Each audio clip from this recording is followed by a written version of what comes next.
Hello dear students, मैं अनूप सिन्हागी। आज हम बात करने वाले हैं trigonometric ratios of complementary angles कि ये जो कॉम्प्लीमेंट्री एंगल्स होते हैं उनके ट्रिग्नोमेट्रिक रेशियोज कैसे लिखे जाते हैं। अब पहली बात आती है कि what is the meaning of complementary angles. तो भाई साहब, अगर दो एंगल ए और बी जिनका सम अगर 90 डिग्री है तो A and B are complementary angles of each other. आप बोल सकते हैं ए और बी क्या है, कॉम्प्लीमेंट्री एंगल्स हैं बी का आपस में। मतलब एक एंगल ए की वैल्यू क्या आ जाएगी, 90 माइनस एंगल बी। अगर आपको एंगल ए पता है तो आप एंगल बी पता कर सकते हैं, एंगल बी पता है तो एंगल ए पता कर सकते हैं। ये बेसिकली क्या है, कॉम्प्लीमेंट्री एंगल का मीनिंग होता है। चलो यहाँ तक की बातें ठीक थी, कोई दिक्कत नहीं है, बट हमें पढ़ना है ट्रिग्नोमेट्रिक रेशियो। तो कहने का मतलब है कि साइन 90 माइनस थीटा ये आया कैसे भाई।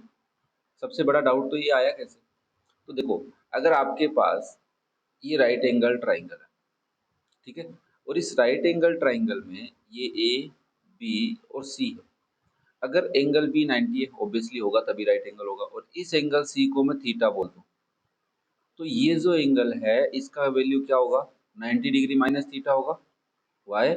Because angle A plus angle B plus angle C का सम 180 होता है, और एंगल बी 90 डिग्री है तो रिमेनिंग टू एंगल्स का सम भी कितना होगा, 90 डिग्री होगा। उस हिसाब से सी को थीटा लिखा है यहाँ पे, तो एंगल ए की वैल्यू क्या हो जाएगी, 90 माइनस थीटा। चलो ये बात समझ में आती है तुम्हारे को। नाउ अगर मैं एक थीटा एंगल के परपेंडिकुलर और बेस और हाइपोटेन्यूज को मेजर करूं और 90 माइनस थीटा के करूं, तो फिर मैं एक रेशियो लिख सकता हूं कि साइन 90 माइनस थीटा की वैल्यू क्या आएगी, कोस थीटा आएगी। जैसे अगर साइन 90 माइनस 45 डिग्री कर रहे हो तो आप इसको लिख सकते हो भाई साहब, इसका मीनिंग है कोस 45 डिग्री। अगर साइन 90 माइनस 60 डिग्री लिखा हुआ है तो आप इसको लिख सकते हैं कोस 60 डिग्री। ये जो थीटा है ये अगले वाले के पास चला जाता है, इस टाइप से थोड़ा सा ध्यान रखना है। मैं तुम्हें ट्रिक्स भी बताऊंगा क्वेश्चन करने की कैसे करते हैं, जल्दी से फटाफट सोच लोगे किस में से किसको माइनस करना है।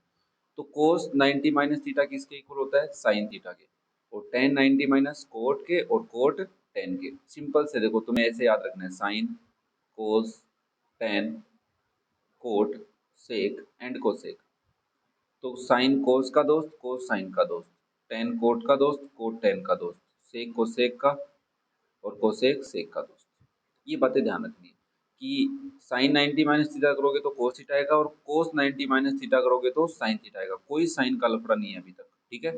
Tan 90 minus theta cot theta, cot 90 minus theta tan theta, sec 90 minus theta cosec theta, और cosec 90 minus theta sec theta होता है। ये तो हो गई बेसिक बात है। अब सिंपल सा एक दिमाग में क्वेश्चन आता है कि थोड़ा सा इनको प्रूव करके दिखाओ यार, ऐसे ना रटा हुआ लग रहा है, थोड़ा सा प्रूव करो। तो उसके लिए मैंने तुम्हारे पास ट्राइंगल बना के रखे कि ये आपके पास एक ट्राइंगल है, अगर एंगल सी थीटा है तो एंगल ए क्या हो जाएगा, 90 माइनस थीटा। चलो मैं अगर एंगल सी की बात करता हूँ तो यहाँ पे ट्राइंगल बना लेते हैं वापस से। अगर मैं यहाँ लिख दूँ सी बी और ए, ठीक है ना, और मैं अगर इस एंगल की बात कर रहा हूँ तो क्या तुम बोलोगे ये इसका परपेंडिकुलर है, ये बेस है, और ये क्या है, हाइपोटेन्यूज बोलोगे, ठीक है। अगर मैं दूसरा ट्राइंगल यहाँ बनाऊं, जो ए है बी है और सी है यहाँ पे, अगर मैं इस एंगल की बात करूँ तो आप बोलोगे ये परपेंडिकुलर है, ये बेस है, और ये हाइपोटेन्यूज, ठीक है। ध्यान रखना एंगल ए क्या है तुम्हारा, 90 माइनस थीटा है, और एंगल सी क्या है तुम्हारा, थीटा है। चलो कोई भी ट्रिग्नोमेट्रिक रेशियो लिखो, या सारे लिख देते हैं। साइन थीटा लिख दो। साइन थीटा क्या होता है, सारे लिख लेते हैं ना अपन, साइन कोस टेन सारे फटाफट। साइन थीटा क्या होता है, परपेंडिकुलर अपॉन हाइपोटेन्यूज। तो परपेंडिकुलर क्या है भाई, ए बी, और हाइपोटेन्यूज क्या है, ए सी, ठीक है। कोस थीटा क्या होता है, अगर एंगल सी थीटा है ना तो एंगल सी की बातें कर रहा हूँ तो इसलिए थीटा लिख रहा हूँ direct. Base upon hypotenuse, base क्या होता है, बेस क्या है यहाँ पे बी सी, और हाइपोटेन्यूज क्या है ए सी। टेन थीटा क्या होगा, perpendicular upon base, perpendicular A B है और बेस क्या है B C, very good. Cot theta क्या होता है, कोट थीटा जल्दी बताओ, यस बेस अपॉन परपेंडिकुलर, तो मैं डायरेक्ट लिखता हूँ B C upon A B, ठीक है। और फिर sine cos tan, sec theta क्या होता है, sec theta hypotenuse upon base, तो A C upon B C लिख दो। फिर बचा अपने पास कोसेक थीटा, इस ट्राइंगल के अकॉर्डिंग लिखे हैं मैंने सारे, एंगल सी के अकॉर्डिंग। नाउ कोसेक थीटा होता है हाइपोटेन्यूज अपॉन परपेंडिकुलर, तो हाइपोटेन्यूज अपने पास AC और परपेंडिकुलर AB। किसी को कोई दिक्कत नहीं आई? चलो, यहाँ पे मैं एंगल ए की बातें कर रहा हूँ, तो मैं ऐसे लिखता हूँ साइन 90 माइनस थीटा। साइन ए, जैसे मान लो तुम, यार तुम समझाने के लिए मेरे को ना बहुत कुछ करना पड़ता है कभी कभी। नहीं, तुम बोल तो नहीं रहे, बट मेरा मन करता है बताओ इनको। साइन ए लिखोगे तो साइन ए को क्या लिखोगे? ए की वैल्यू क्या है? साइन 90 माइनस थीटा है। तो साइन थीटा क्या होता है? Perpendicular upon hypotenuse. तो इसमें परपेंडिकुलर कौन है? BC, और हाइपोटेन्यूज कौन है? AC। तो तुम देखो, उसी ट्राइंगल में sine 90 minus theta base BC upon AC के इक्वल है, और इसी ट्राइंगल में कोस थीटा किसके इक्वल है? BC अपॉन AC के। तो आप बोल सकते हो इसका मतलब कोस थीटा किसके इक्वल है? साइन 90 माइनस थीटा के इक्वल है। चलो फिर मैं आगे तुम्हें कोस 90 माइनस थीटा भी पता करके बताता हूँ। कोस 90 minus theta base upon hypotenuse, तो बेस क्या है यहाँ पे? AB, और हाइपोटेन्यूज क्या है? AC। तुम चेक करो साइन थीटा के इक्वल है क्या? इस टाइप से ये प्रूव होता है। नहीं, टेन 90 माइनस थीटा क्या होगा?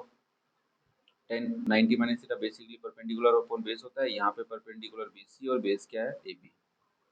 Coat 90 minus theta base upon perpendicular, तो क्या होगा? AB upon BC। देखो, ये वाला टेन उधर वाले कोट के इक्वल है, देख लो, और इधर वाला कोट उधर वाले टेन के इक्वल है।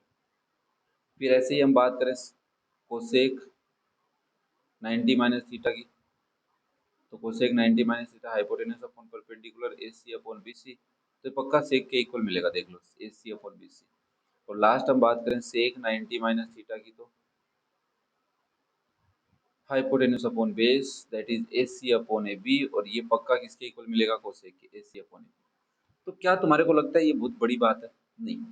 अब बात आती है लिखना क्या है, करना क्या है। तो देखो, तुम्हें वो कहते हैं कि एक क्वेश्चन है साइन 67 डिग्री, इसको कोस में कन्वर्ट करना है। फॉर एग्जाम्पल कोस में ही कर सकते हैं ना अपन, तो मैं इसको क्या लिख सकता हूँ?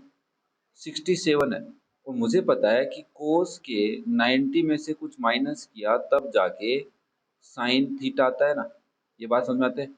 ये जो थीटा है वो थीटा यहाँ है, तो इसका मतलब साइन 67 डिग्री है, तो इसको मैं इक्वल लिख सकता हूँ कोस 90 माइनस 67 के इक्वल रहा होगा। अरे थीटा ही तो होता है दोनों जगह। अच्छा, कुछ ज्यादा दिमाग नहीं लगाना मैंने, नहीं। मान लो टेन 37 डिग्री है, तो इसको तुम क्या लिख सकते हो कोट की फॉर्म में? देखो भाई साहब, कोट 90 माइनस थीटा क्या होता है? टेन थीटा होता है। मैंने कहा वेरी गुड। तो टेन थीटा कितना है? टेन 37 है, ये कब आया होगा? कोट 90 माइनस 37 करने पे क्या आ गया? टेन। मतलब टेन को लिखो कोट, और इसको लिख दो 90 माइनस 37, बस खत्म, ये कोट में चेंज। अगर तुमसे कोई पूछे कोस 45 डिग्री, तो तुम इसको कोस को किस में लिखो? साइन में, और 45 की जगह क्या लिख दो? 90 माइनस 45। कोसेक 43 डिग्री, तो आप इसको कोसेक को किस में लिखोगे? सेक में, और इसको लिख दो 90 माइनस 43 डिग्री। बताओ, इससे जल्दी कोई मिलेगा तुम्हें? अब बस ये माइनस करके अलग से लिखना होता है। ठीक है। अब नई बात जो तुम्हें कोई नहीं बताएगा, सबसे सिंपल सी बात, देखो स्टार लगा रहा हूँ, sine theta into cos 90 minus theta, नहीं कोस तो नहीं लेंगे, कोसेक ले लेते हैं। Cosec 90 minus theta. अब सुनना, देखो ये साइन थीटा है और ये कोसेक 90 माइनस थीटा है। या ऐसे मैं बोलूँ, देखो भाई एक सिंपल सा क्वेश्चन लेता हूँ मैं तुम्हारे लिए, sine 45 degree into cosec 45 degree. क्या तुम्हें लग रहा है इसकी वैल्यू 1 आएगी? हाँ, तो इसको मैं ऐसे लिखता हूँ, 90 लिखा देता हूँ, sine theta into cosec theta की वैल्यू 1 होती है। अभी बहुत कम आएगी, बहुत ही कम आएगी तुम्हारे को। ठीक है, क्यों? क्योंकि हमें हर बार क्वेश्चन में ऐसा कुछ ना कुछ मिलेगा और उसकी जगह 1 लिखना होगा। अब कैसे आता है? देखो साइन थीटा तो साइन थीटा होता है, बट कोसेक थीटा को तुम लिख सकते हो 1 अपॉन साइन थीटा। हाँ, ये साइन थीटा नहीं होता, तुम इसको लिख सकते हो 1 अपॉन कोसेक थीटा भी। ठीक है, और इधर कोसेक थीटा रख लेना, तो दोनों कट के 1 ही तो बना रहे हैं। अच्छा, ये बात याद रखनी मैंने कहा। फिर तुम बात करोगे कोस थीटा की, तो cos theta into sec theta की वैल्यू होती है 1। ये याद रख लोगे ठीक है, नहीं अदरवाइज हो तो जाएगा। और tan theta into coat theta क्या होता है? 1। ये बातें याद रखनी, आगे पीछे हो तो भी चलेगा। ठीक है, ये स्टार पॉइंट लगा लो, बताए नहीं होंगे बट ये होता हुआ नहीं है, ठीक है ना, बता देगा कोई ना कोई टीचर, तुम्हें जरूर बताते हैं और तुम ध्यान नहीं देते हो अलग बात है, बट मैंने भी बताया, अब ध्यान नहीं दोगे तो तुम्हारी मर्जी है ना। चलो फिर यहाँ तक अपन ने बेसिक्स पार्ट पढ़ लिया है। अब हम नेक्स्ट वीडियो में एक्सरसाइज 10.3 पढ़ेंगे। Okay, thank you. और अगर चैनल पे नए हो सब्सक्राइब कर लो। और best of luck for your exercise 10.3 and have a nice day.